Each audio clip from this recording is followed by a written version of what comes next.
ఇప్పుడు కానీ నేను ఇద్దరిని ఇష్టపడుతున్నాను. ఇప్పుడు తనకి నేను అన్యాయం చేయలేను, నీకు అన్యాయం చేయలేను. అట్లెట్లా ఇష్టపడతావు మామయ్య ఇద్దరిని? నాకు అన్యాయం చేస్తావా? నీకు నచ్చితే ఉండు, లేదంటే లేదు. డైవర్స్ ఇచ్చేరా. పాప పుట్టిన తర్వాత కొన్ని రోజులకి కొంచెం డిఫరెంట్గా బిహేవ్ చేయడం స్టార్ట్ చేశాడు మా మామయ్య. ఏమైంది ఏంటి అని అబ్జర్వ్ చేశాను. తెలిసింది ఏంటంటే మామయ్య వచ్చేసి వేరే అమ్మాయితో అక్రమ సంబంధం పెట్టుకున్నాడు. నేను అడిగాను, ఏంటి మామయ్య ఇది?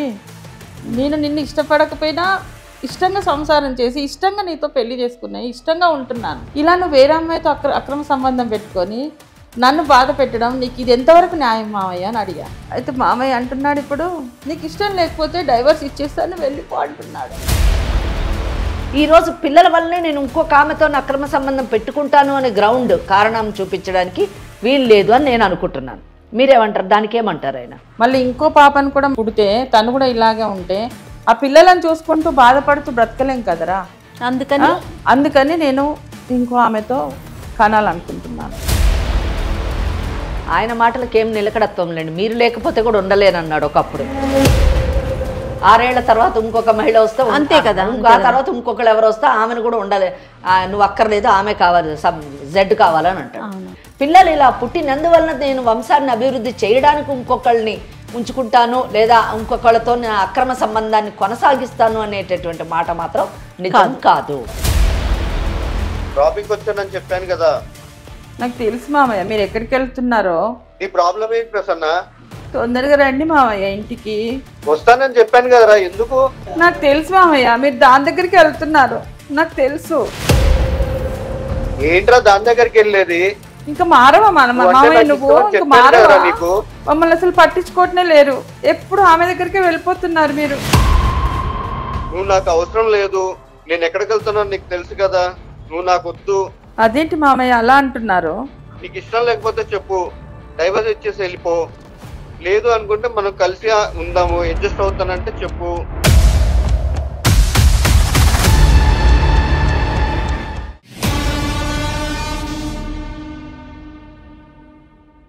కాళ్లలో నొప్పి, నరాల వాపు వంటి లక్షణాలతో బాధపడుతున్నారా? వెరికోస్ వెయిన్స్ లో అత్యాధునిక చికిత్స Avis vascular centre. AVC hospital సమర్పించు లీగల్ అడ్వైస్ కార్యక్రమానికి స్వాగతం. నాతో పాటు అడ్వకేట్ వెంకటేశ్వరి గారు ఉన్నారు. అమ్మ నమస్తే. నమస్తే అండి.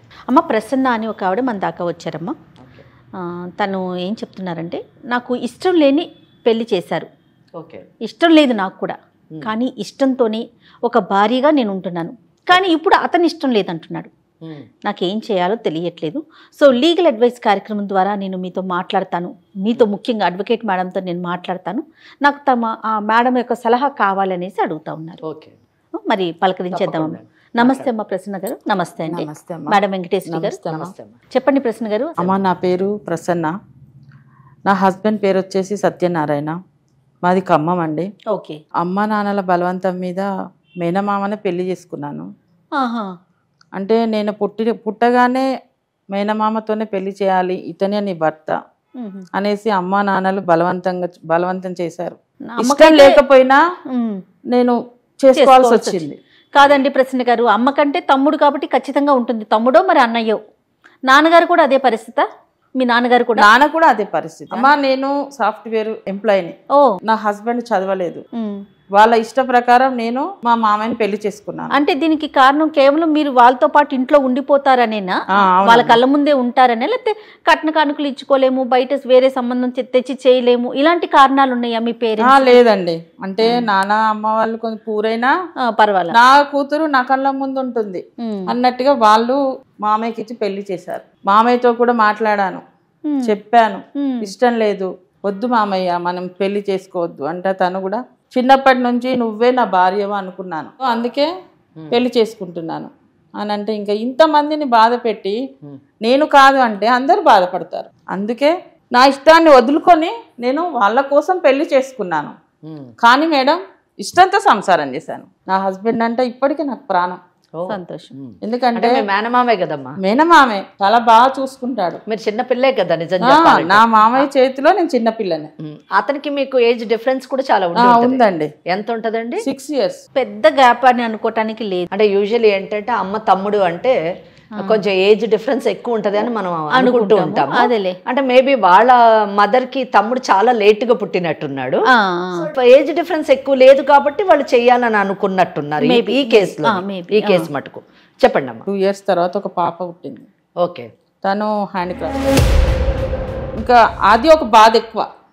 ఎందుకంటే ఒకటి జయ, ఇక్కడ హ్యాండిక్యాప్డ్ అని చెప్పగానే నేను పెద్ద ఏమి షాక్ కాలేదు. ఎందుకంటే మేనమామని చేసుకోవడం వల్ల వచ్చేటటువంటి మెడికల్ ప్రాబ్లమ్స్లోని ఇది ఒక ప్రాబ్లం. ఇక్కడ మీరు గమనించండి, ఆ అమ్మాయికి ఇష్టం లేకపోయినా పెళ్లి చేసుకుంది కాబట్టి ఆ మేనమామ దానికి తగ్గట్టుగానే మంచిగానే చూసుకున్నాడు, పసిపాపలా చూసుకున్నాడు అని చెప్తుంది. 2 ఏళ్ల తర్వాత వీళ్ళకి ఒక పాప కూడా పుట్టింది. ఆ పాప అన్ఫార్చునేట్లీ హ్యాండిక్యాప్డ్ కావడం ఇక్కడ నుంచి నిజం చెప్పాలంటే tragedy in the life start అయ్యింది. లెట్స్ సీ అసలు ఏంటి పరిస్థితి. తర్వాత ఏమైందండి? పాప పుట్టిన తర్వాత కొన్ని రోజులకి కొంచెం డిఫరెంట్గా బిహేవ్ చేయడం స్టార్ట్ చేశాడు మా మామయ్య. ఏమైంది ఏంటి అని అబ్జర్వ్ చేశాను. తెలిసింది ఏంటంటే మామయ్య వచ్చేసి వేరే అమ్మాయితో అక్రమ సంబంధం పెట్టుకున్నాడు. నేను అడిగాను, ఏంటి మామయ్య ఇది? నేను నిన్ను ఇష్టపడకపోయినా ఇష్టంగా సంసారం చేసి ఇష్టంగా నీతో పెళ్లి చేసుకున్నాయి, ఇష్టంగా ఉంటున్నాను. ఇలా నువ్వు వేరే అమ్మాయితో అక్రమ సంబంధం పెట్టుకొని నన్ను బాధ పెట్టడం నీకు ఇది ఎంతవరకు న్యాయం మామయ్య అని అడిగాను. నీకు ఇష్టం లేకపోతే డైవర్స్ ఇచ్చేస్తాను వెళ్ళిపో అంటున్నాడు. అంటే డైవర్స్ ఇవ్వడానికి ఆయన పెళ్లి చేసుకుంది. పాపకి ఏంటండి ప్రాబ్లము అంటే నాకు ఎగ్జాక్ట్ తెలియలేదు. తను నిలబడలేదు, పడుకొనే ఉంటుంది. డాక్టర్లు ఏం చెప్పారండి చూపిస్తే కనుక? డాక్టర్ ఇంకా ఇట్లాగే పడుకొనే ఉంటుంది, తనలో ఎదుగుదల లేదు, మేనరిక కారణంగా ఇలా పుట్టింది. అఫ్ కోర్స్ ఇంకా వేరే ఇంకో పుట్టినా కూడా అలాగే పుట్టొచ్చు అని అన్నారు. మా మామయ్య ఏం చేశాడు, నేను ఇంకో బిడ్డను కనాలి, నా వంశం పైకి రావాలంటే నాకు ఇంకో సంతానం రావాలి, సో నీతో నేను ఉంటే అట్లాగే పుడుతుంది ఇంకో పాప కూడా, అందుకే నేను ఆ అమ్మాయితో కనాలనుకుంటున్నాను, నీకు ఇష్టమైతే ముగ్గురం కలుసుందాం, లేదంటే నీకు డైవర్స్ ఇస్తాను వెళ్ళిపో. అంటే సాఫ్ట్వేర్ అంటున్నారు కాబట్టి మీరు బీటెక్ చేస్తుంటారని నేను అనుకుంటున్నాను. మరి మీరు మ్యారేజ్కి ముందు అంటే చదువుకున్నవారు కాబట్టి, ముఖ్యంగా టెక్నాలజీ సైన్స్ ఇవన్నీ కూడా బాగా తెలిసినటువంటి వారు కాబట్టి, మీరు మ్యారేజ్కి ముందు ఇలాగ మేనమామని పెళ్లి చేసుకుంటే పుట్టేటటువంటి పిల్లలు అవయవ లోపం కానివ్వండి, మానసిక లోపంతో కానివ్వండి పుట్టేటటువంటి అవకాశం ఉందని ఇటు మీరు తల్లిదండ్రులకు కానివ్వండి, మీరు మీ మేనమామకు కానివ్వండి మీరు చెప్పలేదా? అంటే ఆ అవేర్నెస్ మీరు తీసుకురాలేదా? చెప్పాను మేడం. ఓకే, అప్పుడేమన్నారు? మూఢనమ్మకం అన్నారు. మీ మ్యారేజ్ జరిగిన 2 ఏళ్ల తర్వాత ఒక పాప పుట్టిన తర్వాత ఈరోజు పిల్లల గురించి నేను ఇంకొక ఆమెతోనే అక్రమ సంబంధం పెట్టుకుంటాను, ఆమె ద్వారా వేరే పిల్లల్ని జన్మనివ్వడానికి ట్రై చేస్తాను అని చెప్తున్నారు. అది కూడా మన వంశాన్ని అభివృద్ధి చేయడానికి అని చెప్పి అంటున్నారు అని అన్నారు. వంశాన్ని అభివృద్ధి చేయడానికి మగపిల్లాడే పుడతాడని నమ్మకం లేదు, ఆడపిల్ల పుట్టొచ్చు. ఆ ఆడపిల్ల కూడా బయట వాళ్ళకైనా సక్రమంగా పుడతారో లేదో కూడా మనం చెప్పలేము.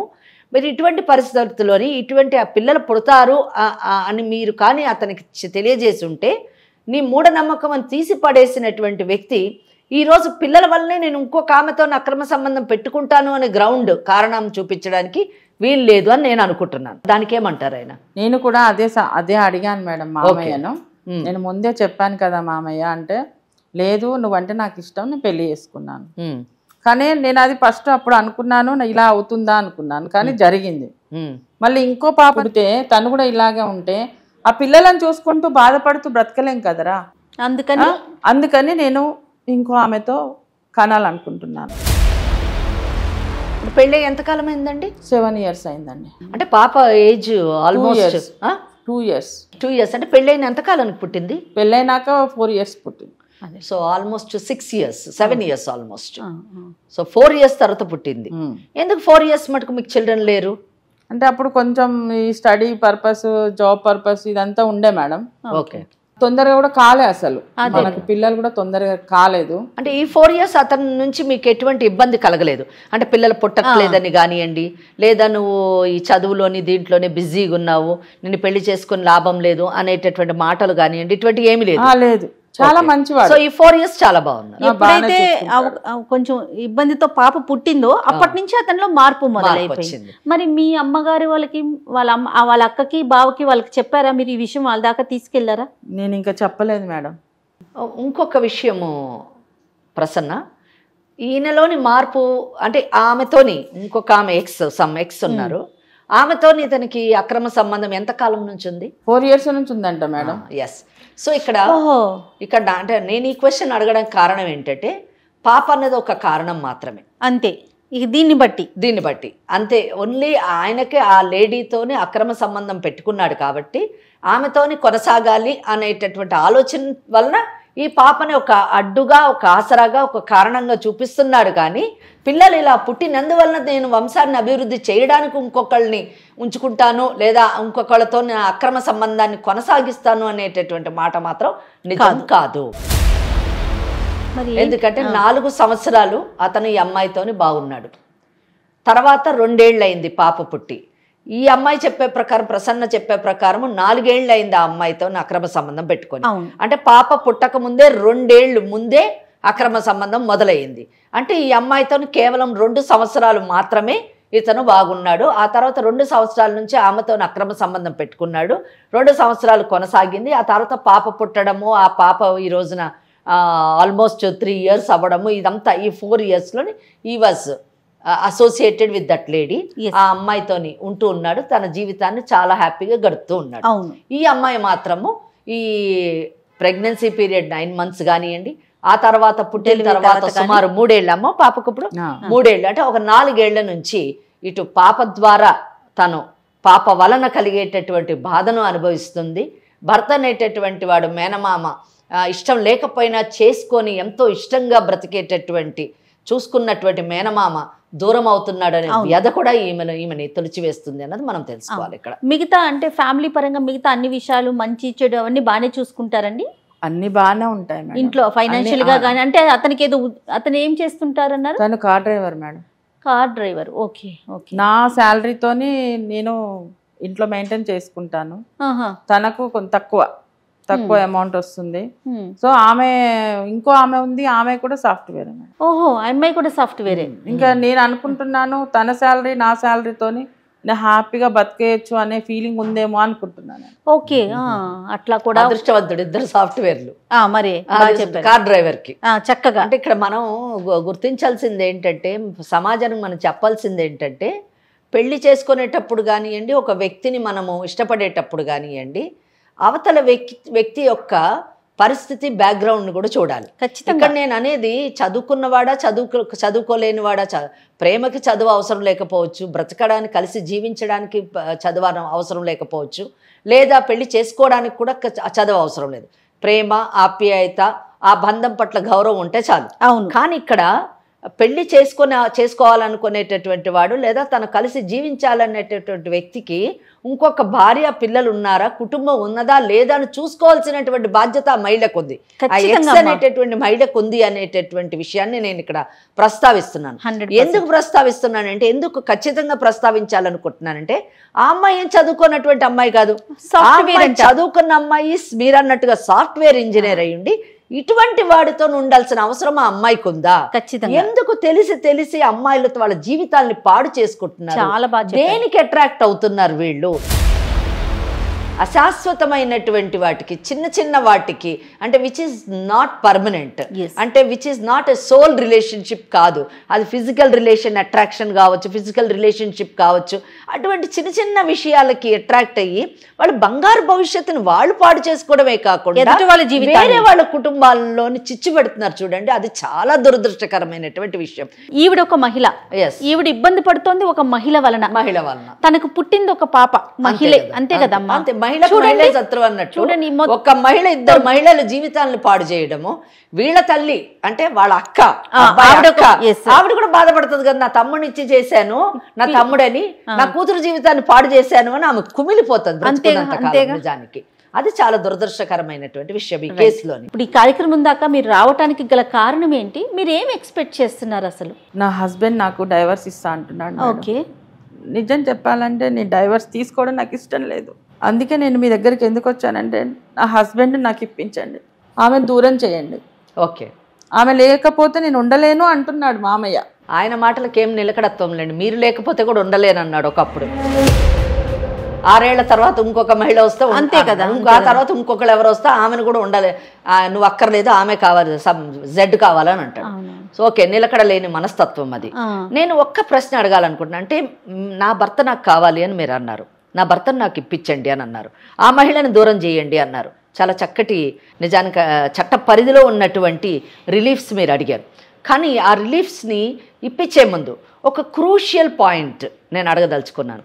ఒకవేళ మీ మేనమామ ఆ మహిళను మర్చిపోయి మీతోని తన జీవితాన్ని యథావిధిగా కొనసాగిస్తే, మళ్ళీ మీకు పిల్లలు పుట్టేటటువంటి అవకాశం లేకపోయినా, ఒకవేళ ఉన్నా ఇటువంటి పిల్లలే పుడతారు అంటే ఆ అవకాశాన్ని మీరు వదులుకోవడానికి సిద్ధంగా ఉన్నారా?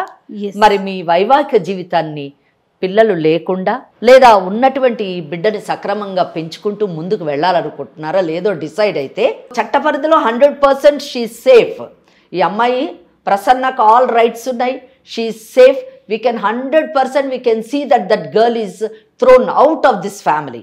But the thing is that whether these 2 people will be happy or not, will they lead happy marital life or not, is to be decided first.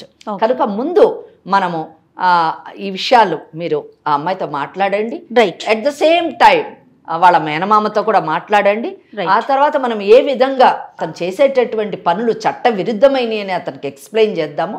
Will try to counsel that girl also చేసి మనం ఈ అమ్మాయిని కాపాడడానికి try చేద్దాం. డెఫినెట్గా అమ్మా, డెఫినెట్గా. చూడండి ఎంత వ్యాలిడ్ పాయింట్ చెప్పారంటే, ఒకవేళ మాట్లాడి ఓకే చేసినా మరి ఏంటి ఫర్దర్గా, రేపటి రోజున వచ్చే పిల్లలు ఇలానే ఉంటారు అని క్లియర్గా తెలిసినప్పుడు మరి దానికి సంబంధించి మీరు ఏం చేయదలుచుకున్నారు?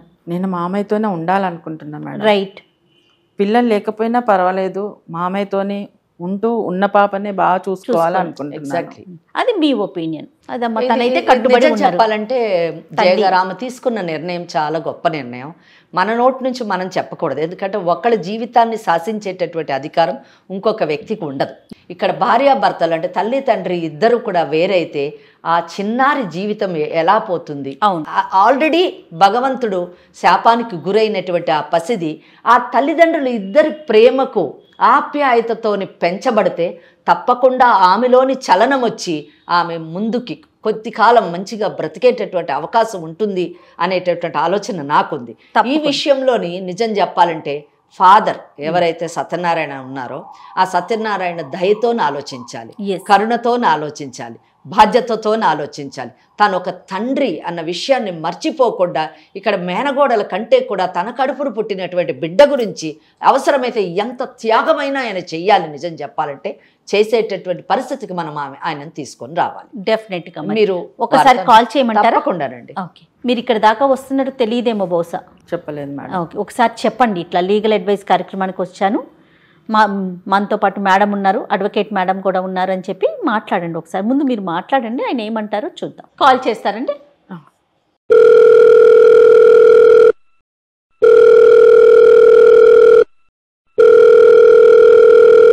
హలో. హలో, చెప్పరా ప్రసన్న? ఎక్కడున్నారు? నేను డ్రాపింగ్ వచ్చాను ప్రసన్న. ఎప్పుడు వస్తారు మామయ్య ఇంటికి? నాకు లేట్ అవుతుందిరా. నాకు తెలుసు ఎక్కడికి వెళ్తున్నావో. డ్రాపింగ్ వచ్చానని చెప్పాను కదా. నాకు తెలుసు మామయ్య మీరు ఎక్కడికి వెళ్తున్నారో. నీ ప్రాబ్లం ఏంటి ప్రసన్న? నాకు తెలుసు మామయ్య మీరు దాని దగ్గరికి వెళ్తున్నారు, నాకు తెలుసు. ఏంట్రా దాని దగ్గరికి వెళ్ళేది?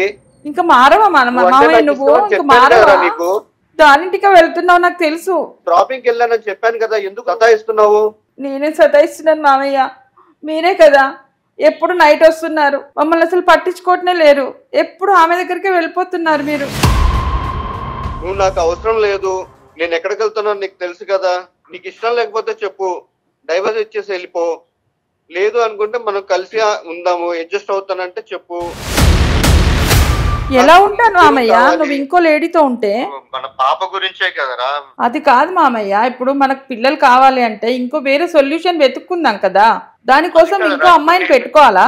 అది కాదురా, తనంటే నాకు నన్ను ఇష్టపడింది తను, నేను తనని ఇష్టపడ్డాను. నేను అంటే నేను ఇష్టపడలేదా మామయ్య నిన్ను? నువ్వు నన్ను ఇష్టపడలేదా? అనట్లేదురా, నువ్వంటే ఇష్టమే నాకు, ఇద్దరిని ఇష్టపడుతున్నాను. ఇప్పుడు తనకి నేను అన్యాయం చేయలేను, నీకు అన్యాయం చేయలేను. అట్లెట్లా ఇష్టపడతావు మామయ్య ఇద్దరిని? నాకు అన్యాయం చేస్తావా? నీకు నచ్చితే ఉండు, లేదంటే లేదు. అట్లా అనొద్దు మామయ్య. మేడం కి మాట్లాడతారు. సత్యనారాయణ గారు, నేను వెంకటేశ్వరి లాయర్ని. మీరు చక్కగా నిజం చెప్పాలంటే ఒక డ్రైవర్లా కాకుండా చాలా చదువుకున్నటువంటి వ్యక్తిలాగా సంస్కారంగా మాట్లాడుతున్నారు. కానీ మీ జీవితంలో మాత్రం ఆ సంస్కారాన్ని ప్రదర్శించకపోవడం చాలా దురదృష్టం అండి. నేను చదువుకోలేదు మేడం. కానీ చదువుకోకపోయినా తల్లిదండ్రుల మాటకి, మీ అక్క మాటకి తల వంచి మీరు మీ మేనగోడలను పెళ్లి చేసుకున్నారు. మీకు పాప పుట్టి ఎంతకాలం అయింది? 3 years మేడం. ఈ అమ్మాయి అంటే ఇంకొక అమ్మాయితో మీరు ఇప్పుడు ప్రేమలో ఉన్నారు కదా, ఆ అమ్మాయి ఎప్పుడు పరిచయం అయిందండి మీకు? 4 years మేడం. 4 years అంటే ఎంత, ఆమె పేరేంటండి? ఆమె పేరు దివ్య మేడం. దివ్య. అంటే మీకు ఆమె పరిచయం అయి 4 ఏళ్ళు అయ్యింది. ఇక్కడికి ఓకే, ఇది పక్కన పెడదాము. మీరు ఎందుకు అసలు ఇప్పుడు మీ మేనగోడల్ని వదిలేయాలనుకుంటున్నారండి? మేడం ఇప్పుడు పాప వల్ల మేడం తనకి మీ మామయ్య నువ్వు చేసుకోవాలని చెప్పి చేశారు. ఆ ఇష్ట ప్రకారంగానే చేసుకున్నాం మేడం, పిల్లల్ని అంగీకరించుకొని. దాని కారణంగా మాకు పుట్టిన పిల్లలు జెనెటిక్ డిసార్డర్ తో పుట్టారు. నేను కొందరు తెలిసిన డాక్టర్ వాళ్ళతోటి కొంచెం అంటే క్యాబ్ లో పరిచయం వస్తువులు వాళ్ళతోటి మాట్లాడితే వాళ్ళు చెప్పారు, ఇలాగ మీరు ఇంకో ప్లాన్ చేసినా నెక్స్ట్ దానికి పుట్టే అవకాశం ఉంటది అని అన్నారు. దాని గురించి నేను ఏంటంటే ఇంకొక అమ్మాయి తోటి కొంచెము కలిసి ఉండడం జరుగుతుంది. ఆ అమ్మాయి పరిచయం అయి మీకు 4 ఏళ్ళు అయింది. అంటే మీకు మీ పాప పుట్టక ముందే, అంటే ఒక 1 year ముందే ఆ అమ్మాయి పరిచయం ఉంది కనుక మీరు ఆ అమ్మాయితోని పరిచయాన్ని ప్రేమగా మార్చుకొని ఆ అమ్మాయిని పెళ్లి మటుకు తీసుకెళ్ళాలి అని అనుకోవడానికి మీ పాప కారణం కాదు. ఏమంటారు మీరు? అదే కరెక్ట్. రిలేషన్ లేదు మేడం. మెల్లమెల్లగా మాకు కొంచెము ఫ్యామిలీలో డిస్టర్బెన్స్ వచ్చి. ఏం డిస్టర్బెన్సెస్ వచ్చాయండి? అంటే పాప వల్లే మేడం, కొంచెం చికాకులు గొడవలు అలాంటివి. ఓకే అండి, ఇప్పుడు కాదండి, పాప ఆ మొక్కదానికే పాప కాదు, ప్రసన్నకు ఒక్కడికే, మీ మేనగోడలకు ఒక్క ఆమెకే పాప కాదు, మీకు కూడా కూతురే. ఇద్దరికి చికాకులు కానివ్వండి, త్యాగం కానివ్వండి, కష్టాలు కానివ్వండి, ఆ బిడ్డ గురించి మీరు ఎన్నైనా సహించాలండి. ఎందుకంటే మీరిద్దరూ కలిసి ఆ అమ్మాయిని ఈ ప్రపంచంలోకి తీసుకొచ్చారు. మీ తప్పుల వలన, మీ పెద్దల తప్పుల వలన, అదే తెలియని తనం వలన మీరు ఒక పసిదాన్ని భవిష్యత్తు, పసిదాన్ని జీవితాన్ని అస్తవ్యస్తం చేశారు. ఎంత దయనీయం అండి! ఆ అమ్మాయి బ్రతికున్నంత కాలం ఆ మంచంలోనే మాట పలుకు లేకుండా, చలనం లేకుండా అలాగే ఉండడం ఎంత దురదృష్టకరమైనటువంటి జీవితం అండి, ఎంత దయనీయమైనటువంటి జీవితం అండి. అటువంటి బిడ్డను చూసినప్పుడు మనకి నిజానికి అసలు కడుపులో తరుక్కుపోతుందండి. ఆ అమ్మాయి ఎలా బ్రతుకుతుంది అని ఆ అమ్మాయి భవిష్యత్తు తలుచుకుంటేనే చాలా అగమ్యగోచరంగా ఉంటుంది. అటువంటి బిడ్డను మీరు పెంచి పెద్ద చేసి కళ్ళల్లో పెట్టుకొని, కడుపులో పెట్టుకొని కాపాడవలసింది పోయి ఆమె పాటిని ఆమెను వదిలేసి మీరు ఇంకొక మహిళతోని ప్రేమగా నడపడం అన్నది ఎంత ఒక బాధ్యత కలిగినటువంటి తండ్రి చేయాల్సిన పనేనా అండి? ఎంత దురదృష్టం అండి. ఏమండి, సాధారణంగా చాలా ప్రాంతాల్లోని మేనమామ అంటే తండ్రితో సమానం అంటారండి.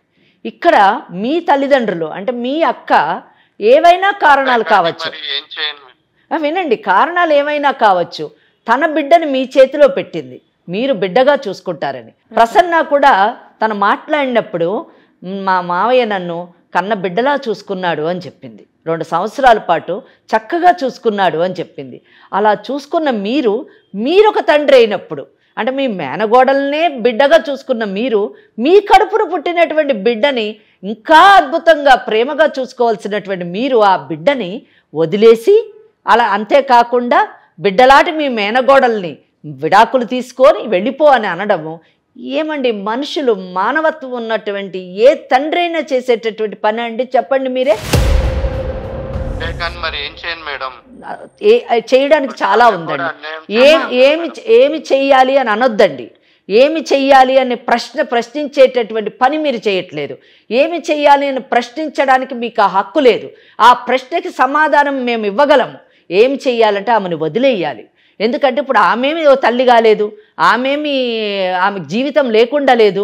నాకు ప్రసన్న చెప్పింది, ఆ అమ్మాయి ఒక బీటెక్ చదివినటువంటి అమ్మాయి సాఫ్ట్వేర్ ఇంజనీర్ లాగా పనిచేస్తుంది అని చెప్పారు. మీరు ఆ అమ్మాయికి అన్యాయం చేయను అని అంటున్నారు దివ్యకి. మీరు చేస్తుంది అన్యాయమేనండి. ముగ్గురు కలిసి ఉందాము అని అంటున్నారు. మీరు ముగ్గురు కలిసి ఉండడానికి అవకాశం ఉండదండి. అందుకే మీరు ఈ అమ్మాయిని డైవర్స్ ఇమ్మని చెప్తున్నారు. ఇక్కడ మీరు మేనగోడలకు డైవర్స్ ఇస్తే మేనగోడలతో పాటు కన్న కూతురుకు కూడా మీరు అన్యాయం చేసిన వాళ్ళు అవుతారు. మేనగోడలకు అది కాదండి సొల్యూషన్. అక్కడ ఆ అమ్మాయిని వదిలేస్తే ఆ అమ్మాయికి బంగారు భవిష్యత్తు ఉంది. ఆ అమ్మాయికి తగినట్టు ఆ స్థాయిలోనే ఆమె ఇంకొకరిని పెళ్లి చేసుకొని అద్భుతమైనటువంటి జీవితాన్ని ఆమె జీవించగలదు.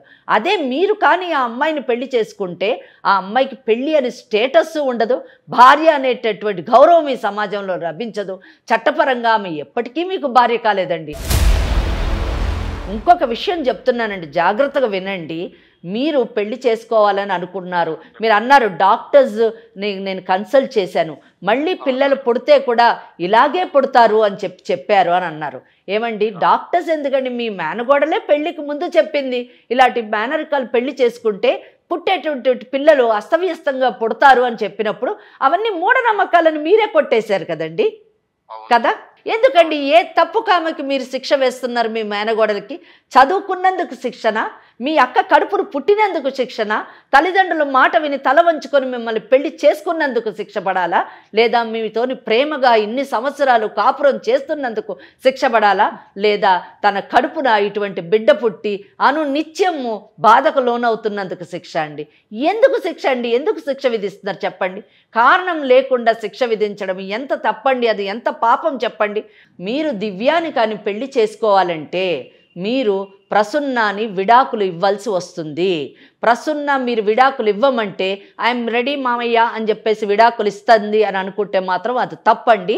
ఎట్టి పరిస్థితిలోనే ఆమె మీకు విడాకులు ఇవ్వదు. ఎందుకంటే ఆమె విడాకులు ఇవ్వాల్సినటువంటి అవసరం ఆమెకి లేదు. హలో, వింటున్నారా? వింటున్నాను మేడం. మీరు విడాకులు తీసుకోవాలనుకుంటే మీకు హిందూ వివాహ చట్టం ప్రకారము సెక్షన్ 13 కింద విడాకులు తీసుకోవడానికి కారణాలు చెప్పారండి. ఆ కారణాల్లో ఏ కారణంలో కూడా మీ కేసు పడటం లేదు, మీకు విడాకులు వచ్చేటటువంటి అవకాశము లేదండి. కనుక మీకు విడాకులు రాదు. అంతేకాకుండా మీరు ఒకవేళ విడాకులు తీసుకోను, మీ ఇష్టం ఉన్నట్టు చేసుకోండి, నేను నాకంటూ ఒక చట్టం ఉంది, నా ఇష్టం ఉన్నట్టు నేను చేస్తాను అని అనుకుంటే మాత్రము మీరు సెక్షన్ 82 కింద మీకు 7 సంవత్సరాల శిక్ష, అంటే భార్య బ్రతికుండగా ఇంకొక మహిళను కానీ మీరు పెళ్లి చేసుకుంటే సెక్షన్ 82(1) కింద మీకు 7 సంవత్సరాలు శిక్ష పడుతుందండి. శిక్ష పడ్డప్పుడు కట్టుకున్న భార్య కూడా ఆమె జీవితం నాశనం అవుతుంది, ప్రేమించినటువంటి ఆ దివ్య జీవితం నాశనం అవుతుంది. మీరు 7 సంవత్సరాలు జైల్లో ఉండి, ఇప్పుడు 35 ఏళ్ళు ఉండి ఉంటాయి మినిమమ్, మీరు 7 అంటే 42 ఏళ్ళకి బయటకు వస్తారు. బయటకు వచ్చేసరికి ఎవరి దారిని వాళ్ళు పోతారు, మీ జీవితం అస్తవ్యస్తం అయిపోయి ఉంటుందండి. కనుక ఇటువంటి పరిస్థితుల్లోని మీరు ఈ క్రిమినల్ కేసుల్లో పడి ఇటు భార్యకి అన్యాయం చేసి అటు ప్రేమించినటువంటి అమ్మాయికి ఎటు కాకుండా చేసి, నాకు తెలిసి ఆ అమ్మాయి ఏం మీ గురించి 7 ఏళ్ళు వెయిట్ చేయదండి, శుభ్రంగా ఇంకోళ్ళు పెళ్లి చేసుకుని హ్యాపీగా తన జీవితాన్ని తను జీవిస్తుంది. కనుక ఇటువంటి పరిస్థితుల్లోని మీరు ఇటువంటి తప్పుడు నిర్ణయం తీసుకోవడము, చట్టానికి విరుద్ధమైనటువంటి నిర్ణయం తీసుకోవడము, ఏమండి 2 ఉంటాయండి, తప్పు ఒకటి, నేరం ఒకటి. తప్పు చేస్తే పర్వాలేదండి, సరిదిద్దుకోవచ్చు. నేరం చేస్తే సరిదిద్దుకోలేమండి. తప్పుకి శిక్ష మనమే వేసుకుంటాము, నేరానికి శిక్ష చట్టం వేస్తుందండి. అది చాలా కఠినంగా ఉంటుంది, దాన్ని తప్పించుకోవడం చాలా కష్టం. మళ్ళీ సెక్షన్ 82(2) కింద అంటే ఒకవేళ మీరు కానీ మీ భార్య ఉన్న సంగతి ఆ దివ్య నుంచి దాచి మీ పెళ్లి విషయం కూడా దాచిపెట్టి ఆ అమ్మాయిని మోసం చేసి పెళ్లి చేసుకుంటే ఆ అమ్మాయి కంప్లైంట్ వేస్తే 10 సంవత్సరాలు శిక్ష అండి. కనుక ఎందుకండి ఇన్ని శిక్షలు పడాల్సిన అవసరం మీకు లేదు. మీరు చాలా మంచి వ్యక్తి, నాకు తెలుసు, నాకు అర్థమవుతుంది. మీ భార్య చెప్పడమే కాదు, మీ మేనగోళ్ళు చెప్పడమే కాదు, మీ మాట ద్వారా నేను అర్థం చేసుకున్నాను.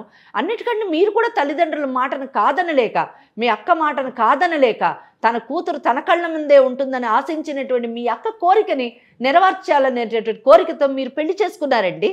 ఎంత గొప్ప విషయం అండి. ఒక్కటే చెప్తున్నాను, మీరు ఇంత చక్కగా అడిగారు, నాకు చాలా సంతోషంగా ఉంది. 2 పిల్లలకి అంటే మీ మేనగోడలకి, మీ కడుపును పుట్టినటువంటి బిడ్డకి అన్యాయం చేయొద్దండి, ప్లీజ్ అన్యాయం చేయొద్దు. ఇంకొక అమ్మాయిని కూడా, ఆ అమ్మాయి జీవితం కూడా నాశనం చేయొద్దండి.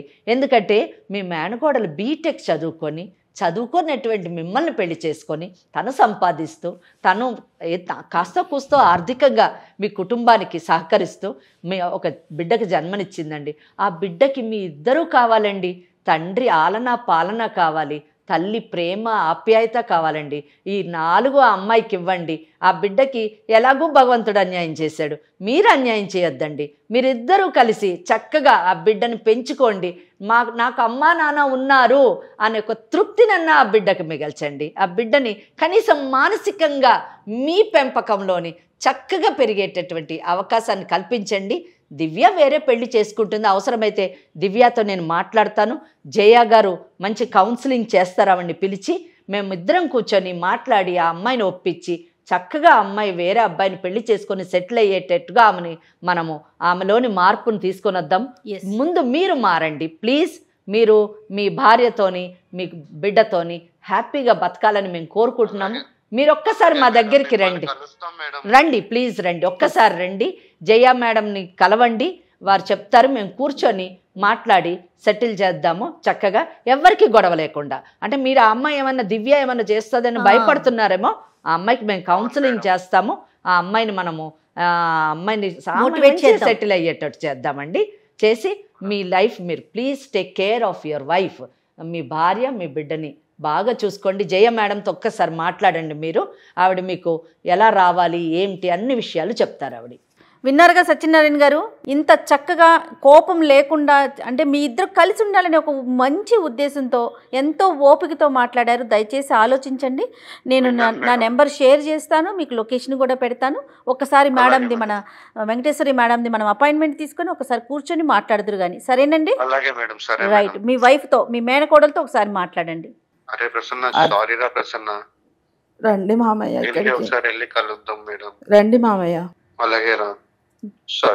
రైట్ అమ్మా. మా వేదిక దాకా వచ్చినందుకు ఈ ప్రోగ్రామ్ లీగల్ అడ్వైజ్ అయి ఉండొచ్చు, బట్ చట్టం దాకా వెళ్లకుండా మ్యాక్సిమం సమస్యని ఇక్కడే పరిష్కారం చేసే దిశగానే మేడం ఆలోచిస్తారు. ఆ విధంగానే మనం చెప్పటం, అతను ఒప్పుకోవటం కూడాను. అతనిలో కూడా మంచితనం ఉందమ్మా. తను అంటే మీరు అన్నట్లుగా భయపడటం కానీ పక్కదారికి వెళ్ళటం కానీ అలా జరిగింది, చెప్పేవాళ్ళు లేక అలా కూడా నాకు అనిపించింది. తనతో మాట్లాడినప్పుడు మొదట ఇటు వాళ్ళ అమ్మా నాన్నకి కానీ అటు వాళ్ళ అమ్మా నాన్నకి కానీ చెప్పినట్లయితే కాస్త ఏమైనా ఆలోచించేవాడు, లేకపోతే చట్టం ఈ విధంగా శిక్షలు ఉండే చట్టపరంగా తెలిసాక అతనిలో మార్పు వచ్చిందో.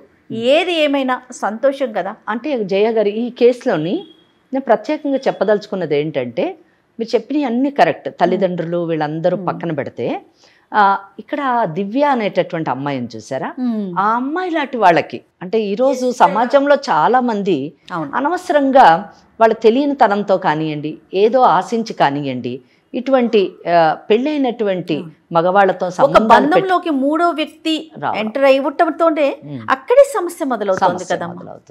సో అటువంటి వాళ్ళకి కూడా ఇక అవేర్నెస్ తీసుకురావడం చాలా అవసరము. ఆ పని ఈరోజు లీగల్ అడ్వైస్ చేయడము చాలా గొప్ప విషయం అండి. దీంతో ఏమవుతుందంటే, ఇటువంటి కార్యక్రమాల వలన, ఇటువంటి అవేర్నెస్ తీసుకురావడం వల్ల సమాజంలోని విచ్ఛిన్నం అవుతున్నటువంటి వివాహ వ్యవస్థ మళ్ళా పునర్జీవనం పొందుతుందని నేను ఆశిస్తున్నాను. తప్పకుండా అమ్మా, ఖచ్చితంగాను. థ్యాంక్ యూ సో మచ్ అమ్మా. నమస్తే. నమస్తే అమ్మా.